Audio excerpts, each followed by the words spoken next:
and I show you some of the pictures of what we achieved.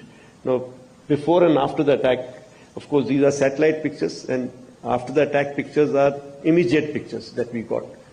Whereas before the attack pictures are which have been built over a period of time. So you will find there is a clarity issue, and there is a different satellite which is giving you. So here, sorry. So here you can see the damage, which is of course not coming out very clear in this, but other pictures.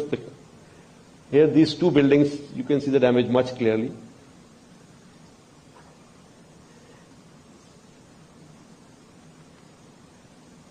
Again, another big set of buildings, and you see the damage that is coming out.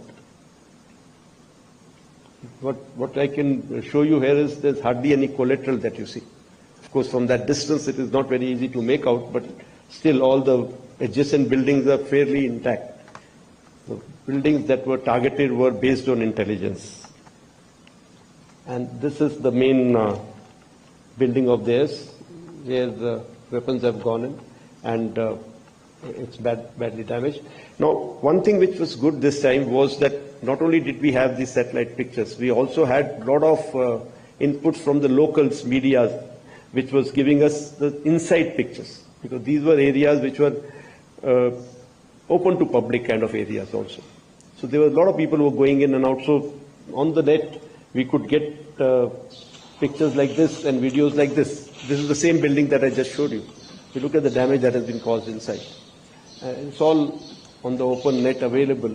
So I've also picked up from there.